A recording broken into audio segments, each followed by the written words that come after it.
We've got some chunky books on this TBR.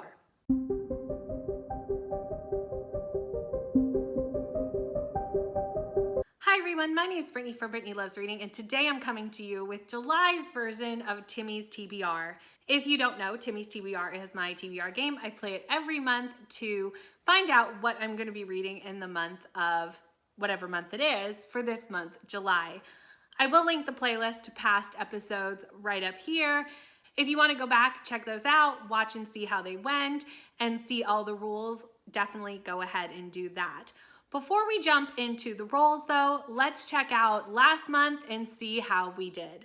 So here is last month's stack. We had to roll over Hellbent from the previous month because I did not finish it in the month that I was supposed to. I have now finished this. Spells for Forgetting was for a witchy book. I did finish this, as well as the Luminaries because that was a double spin, and I did finish this as well. For a book set in Europe, I was supposed to read The Mermaid and Miss Hancock. I did read that. For my series spinner reel, I was supposed to read Blood Magic. I did read that. For Weapon on the Cover, I was supposed to read Royal Assassin, and I did read that. I also had a mood read, which was Song of Achilles, and I read that as well. So check, we completed all of last month's TBR. Let's jump into our first roll and see what this month has in store. Roll number 1 is a 9.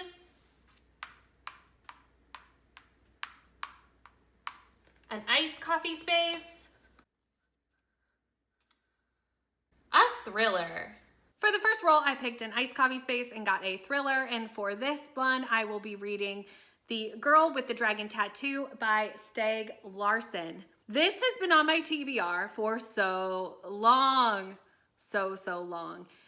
Probably because it is super chunky, but here we go. We finally got it on a Timmy's TBR. We're finally gonna read this book. So 40 years ago, Harriet went missing. Harriet was a part of a very wealthy family and went missing 40 years ago. Her uncle is still on the lookout for what happened to Harriet and what the truth is, and hires a journalist to basically find that out. That is all I know from the synopsis, and I'm glad to finally get this chunky book off my TBR and get it in the red column of my books. Roll number 2 is a 9.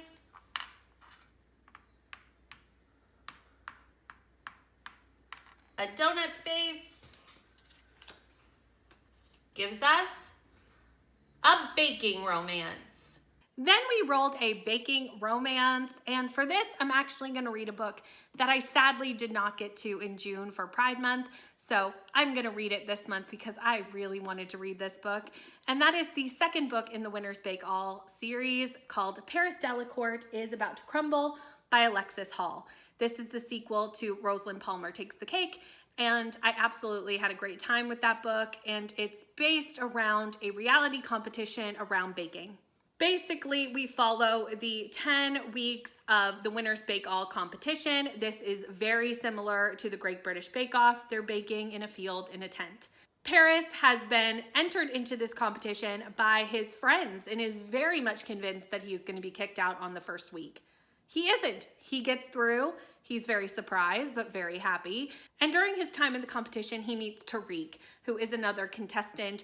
And this is a queer baking romance, so I'm assuming a romance happens between Tariq and Paris. This book is set up, I'm assuming, very similar to the first one, where it's set up in the different weeks of the baking competition. Like I said, loved the first book. I love the Great British Bake Off. And I have very high hopes for this. I was so sad I couldn't get to it in June. I just ran out of time. So now we're putting it in July, and it's on the TBR game, so it is set in stone for July. Roll number 3 is a 7. Another donut space. Favorite author. So for our third roll, I got a donut space with favorite author. For this, I've decided to read a Kristen Hanna historical fiction. I love Kristen Hanna historical fiction, and there's still a couple that I haven't read yet, The Great Alone being one of them. So that is what we will be reading, and it is The Great Alone. This is set in Texas in 1974 and follows the Albright family. The patriarch of the Albright family, Ernest Albright, has come back from the Vietnam War with what is somewhat described as, I would assume, some sort of PTSD situation. Cora loves her husband very much and her daughter Lenny, and they all decide to get away and move to Alaska and live off the grid in Alaska because that is what Ernst wants to do. We see them come to Alaska struggling with what it's like to live in the Alaska wilderness, especially during the winter. And we see them kind of connect into this very small community in Alaska. I love Kristen Hanna's historical fiction. They are always some of my favorite books. I've heard nothing but absolutely amazing things about The Great Alone, and I'm so glad to get it on this TBR. However, it is another very chunky book. So we've got some chunky books on this TBR. Roll number 4 is an 8. Another donut space.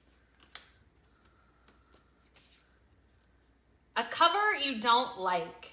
For our 4th roll, we rolled a donut space and got cover you didn't like. For this one, I'm actually doing a arc that I have, and the arc is not a very nice cover.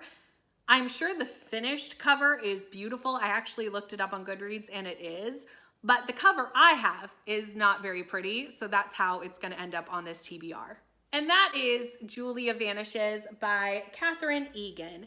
I do want to say this arc is an arc that I picked up at a thrift store or a little free library or like a secondhand bookstore.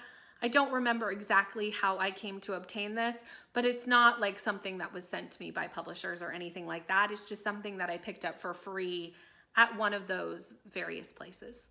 But it is a witchy book, and I love myself a witchy book, so here it is. So Julia has the ability to go unseen, not necessarily invisible, but to kind of like stay outside of people's consciousness. However, this is a very dangerous ability in the time and place Julia lives in because people are being drowned and burned as witches. I don't want to read any more of the synopsis than that, but I love a witchy book and I have very high hopes for the first book in this series. Roll number 5 is going to be our last roll, and that gives us a mood read. We have reached the end of the board, which means I get to pick a mood read, and for this month, I am going to add the B&K Book Club book that I need to read for the month of July. And if you don't know, B&K Book Club is a Discord book club that I run with my friend Kelsey over here on Instagram, BookTube, and Discord. The link is always in the description if you want to join us, and we do sprints around our book as well. For the month of July, we have decided to start The Inheritance Games by Jennifer Lynn Barnes. This is a series that has been on my radar for quite a long time, so I'm very excited that we'll be starting this all together with the book club. This follows Avery. Avery is living her best life when all of a sudden Tobias dies. Tobias dies and leaves her his inheritance. She does not know who Tobias is. So there's the mystery there of why. When she goes to basically claim the inheritance, she finds out there's some catches to it, and also the rest of the Hawthorne family, who thinks it is their rightful inheritance, is a little perturbed that it's been given to her. What happens and what kind of hijinks ensues, I do not know, but I'm excited to find out. So that is my July TBR. It's only 5 books, very doable. However, we do have a couple of chunky ones in there. There are a couple of chunky books on this TBR, so that does make it a little bit more difficult, but I think we've got this for July. Let me know one book that is on your TBR for July. I would love to know. Let me know down in the comments. Thank you so much for watching. Please like, comment, and subscribe, and I'll see you in the next one. Bye.